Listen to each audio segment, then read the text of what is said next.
Yeah, I mean, so that I've got a tour to New Zealand with England as a bowling coach. Nice. For about a month in November. Right. And then I've put myself into the auction for the IPL. Brilliant. In what a laugh. March. So might be playing again. Virgin Radio. All right, it's legend time. Let me say legend. Okay, it's legend time. Legend! All right, Vassos, over to you. Our next guest might be the definition of living the dream. He got to play for his country at cricket, and he did it for over 20 years, and he did it better than anyone. 1 second. Ever. Over 20 years. Over 20 years! Legend. And now you can be reading the dream of him living the dream. Jimmy Anderson, the autobiography, is out today. So gimme some Jimmy Anderson!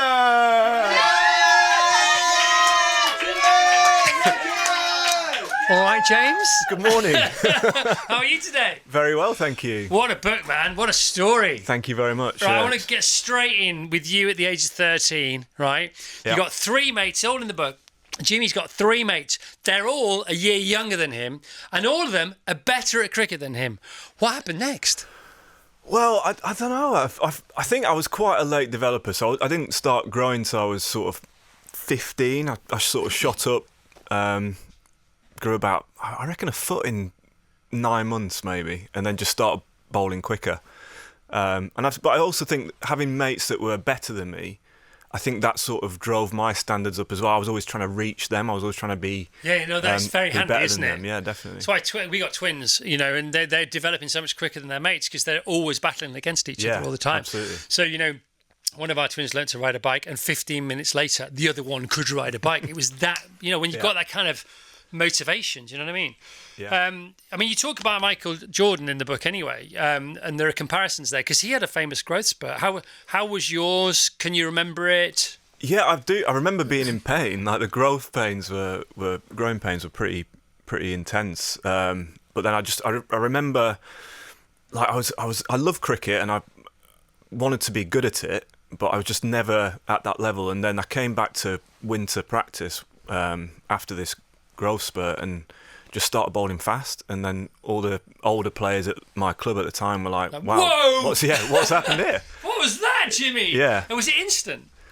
It was, because obviously, just when you're playing sort of recreationally, you can go months without picking up a ball. Yeah. So then all of a sudden, I just thought I was trying to do exactly the same thing that I'd always done, and then because I had this sort of, got a bit stronger, got a bit taller, it just felt so different. Wow.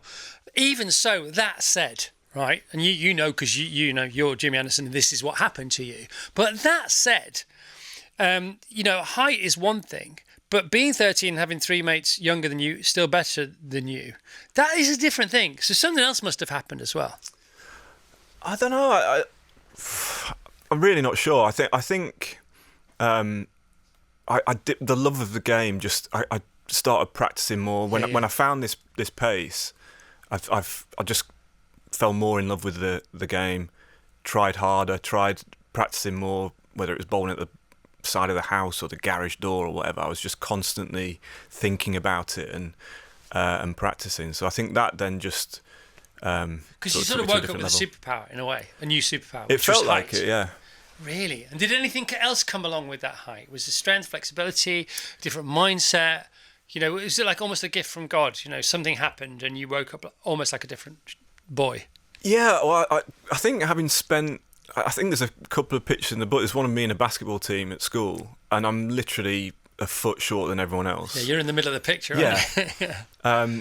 So then it just, it felt so different. It felt like I was a different person, and just felt so lucky that I could now do something better than how I did it before, and I just wanted to make the most of that. It's interesting, isn't it? It's so interesting. When does genius strike? Because Tiger Woods, we know the Tiger Woods story. Most of us know the Tiger Woods story.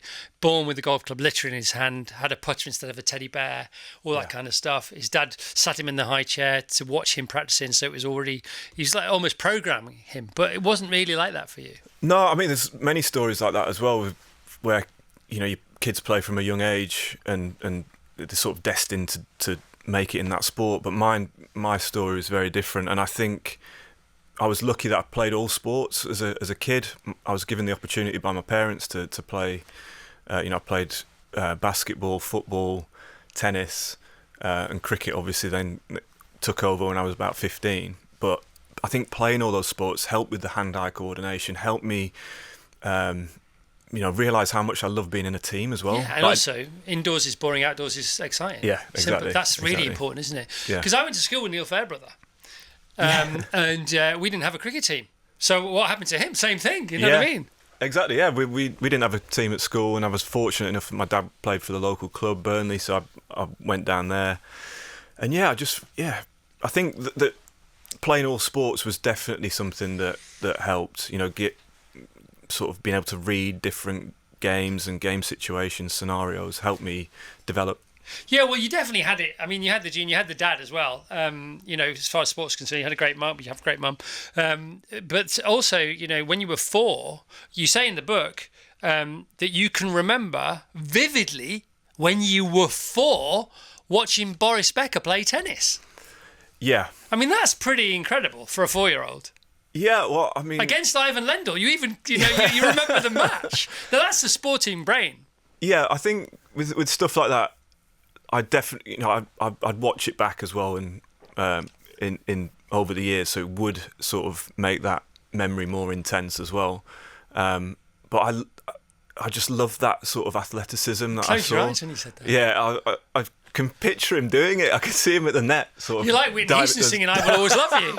Jeez. Those diving volleys at the net, and that's what. I spent my childhood in the front room trying to use the sofa as the net and trying to do those diving. Yeah. How much fun is that? Yeah, amazing. It's all the fun, isn't it? It's giving me goosebumps. You're just talking about it. It's so cool, man.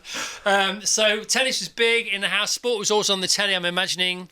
I mean, you were a Sky kid. Sky was pretty much around when you were. No, not quite. Not quite. We didn't get Sky till way after. But yeah, I mean. I watch sport, even when stories that I get told from my mum and dad, going around to my granddad who had a black and white TV and watching snooker.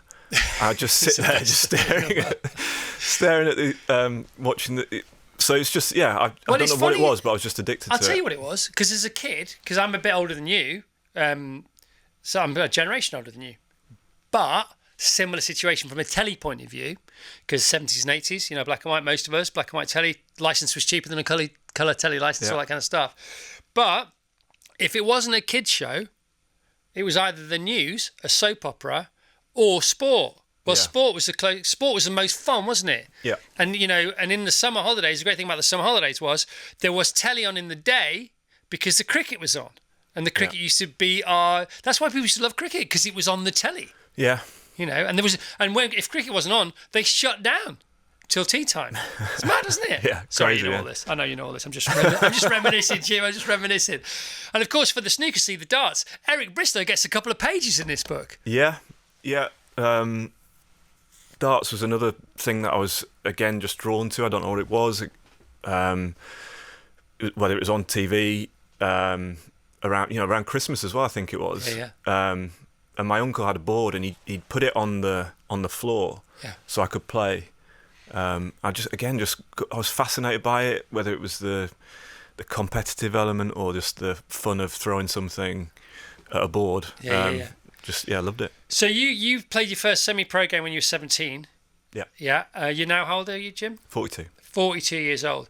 When you were playing for England in the final days of your England career, you were playing with players who weren't born when you made your debut? Yeah. Is that right? That's true, yeah. That is phenomenal. Yeah. Made me feel quite old, actually, when I was out there. But who were they? Yeah, Shoaib Bashir and Rayan Ahmed, both not born when I made my debut for England. I mean, that's great. Yeah. Because Fernando Alonso's going through the same thing now in Formula One. I think 3 people who were on the grid regularly weren't born when he made his Formula One debut. I mean, different in this game because it's not physical, but sport. Yeah. I mean, I think that's just funny, don't you? Yeah, I think it's quite cool. Yeah, I It's quite cool. enjoyed it. Yeah. It's funny and it's cool. I enjoyed it. I love it. Let's talk about debuts. Give us 3 debut highlights.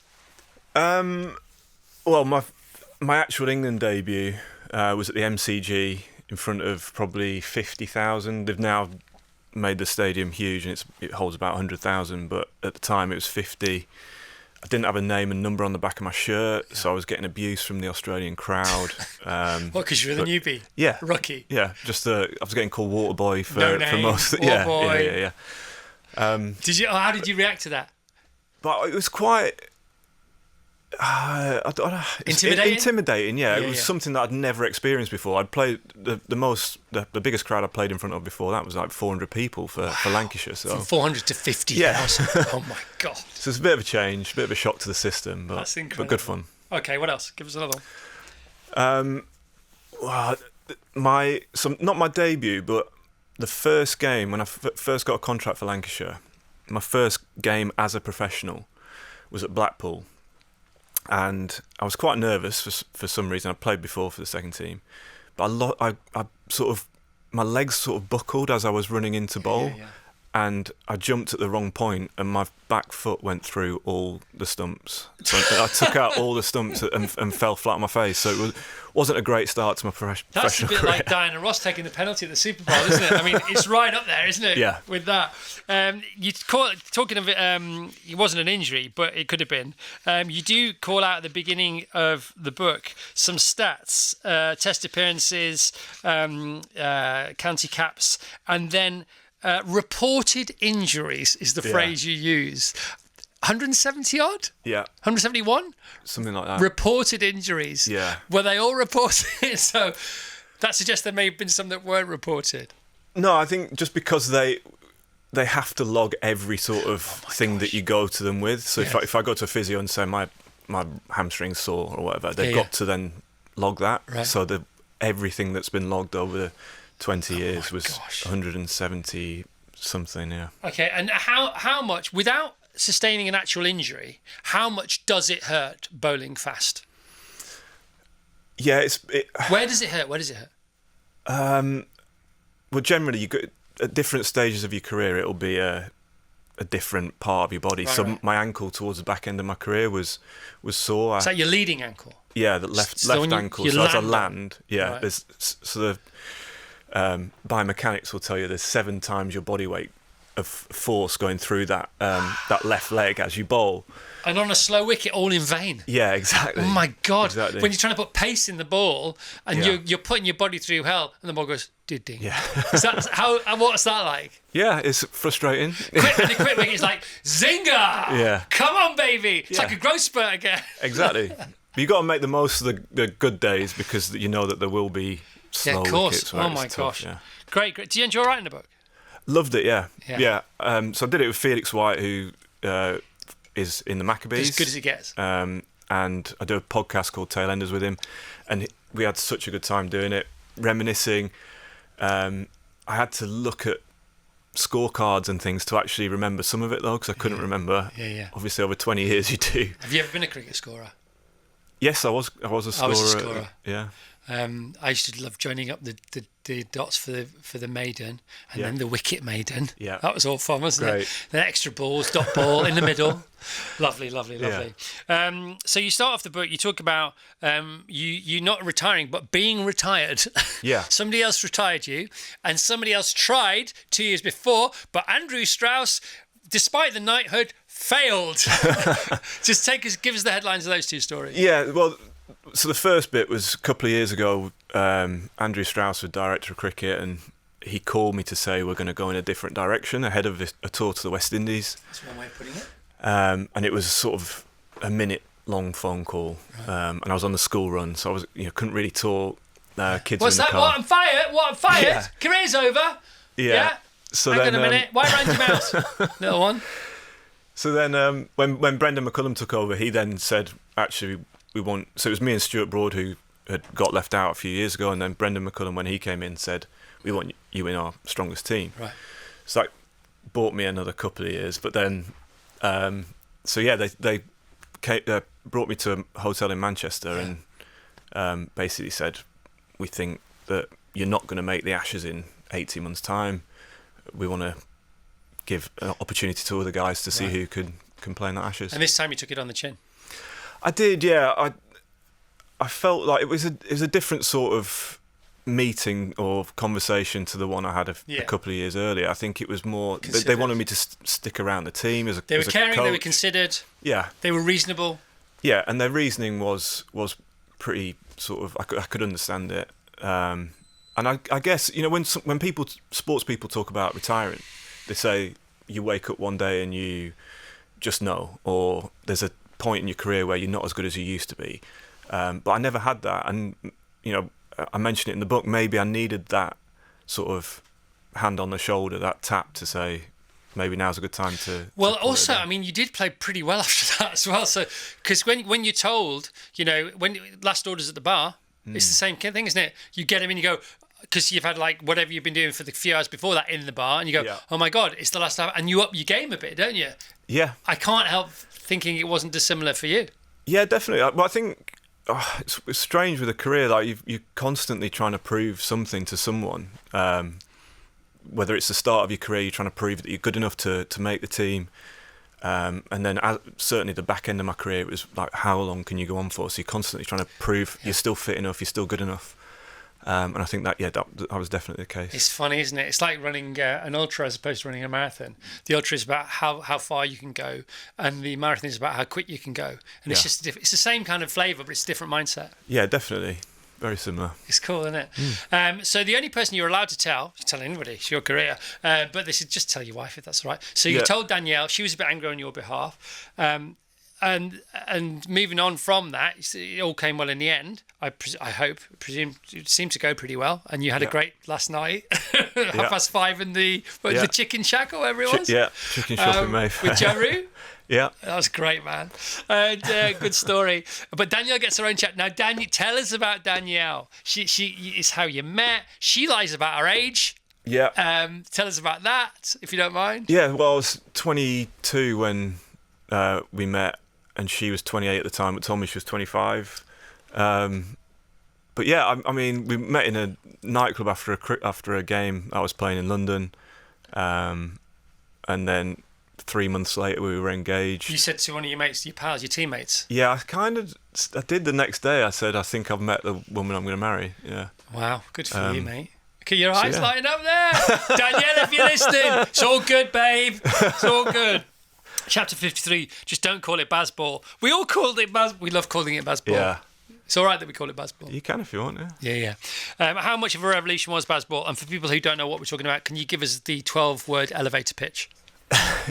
Yeah, well, so Brendan McCullum, the coach, is called Baz. His nickname's Baz. And his sort of ethos, or whatever you want to call it, the way he wants the team to play, is an attacking style of cricket, and probably something that we've not seen before in this country. We've not tried it before. And it's always about taking the positive option and trying to entertain as well. We want people to get their money's worth when they come through the gate. We loved it, and we continue to love it. Quick word about the potential 1,000-run innings that didn't happen a couple of weeks ago, when we scored 880 odd. I came on the radio the next day and I said, "Why didn't they just go for the 1,000? They retired, and it's all about winning." Yeah. And I said, "Yeah, but if we win this series, this match, but we don't win this series, nobody will ever remember the series anyway. Okay, 880 odd runs, but the 1,000-run innings, you'd have been part of that." I mean, I just wouldn't have declared. I would have just gone for it anyway. And we won with like half a day to spare. Anyhow. Yeah. I'm completely wrong because I'm an idiot. Tell me about your take on that. I like your thinking, though, because we lost the series in the end. Yeah. So we might as well have just gone for... You'd have been in the team. Were you in the 1,000 runs inning team? No, but you could say that to someone. Yeah, you could. Yeah, absolutely. It'd be something that has never happened before. It'd be a... Mega. Not like in a fun game or like playing against a team like on a sort of exhibition tour. Yeah. This is a proper game, man. Yeah. I'm winning with a half a day left. We actually had time to do it anyway. So yeah, exactly. So I mean, why didn't we? We wouldn't know that. Hindsight is general hindsight never won a war. But I was saying it on the day anyway. Got to go for it. So do you semi-agree? Semi-agree, yeah. Looking back. Tell us about the unsemi bit of that. Well, no, I think when you're in that situation, obviously it was talked about in the dressing room that we could potentially go on and get 1,000, but we want to win the game. and you've got to give yourself enough time. That's so unbasball. That's so unbasball. Yeah, but we scored 800 and whatever it was. It's not 1,000 though, is it? In the same amount of time that they scored 500. You're boring. It's like being a meter. It's like reading the T's and C's. Boring. Yeah, fine. Also, if you scored 1,000 runs, they'd be so demoralised you'd win the series anyway.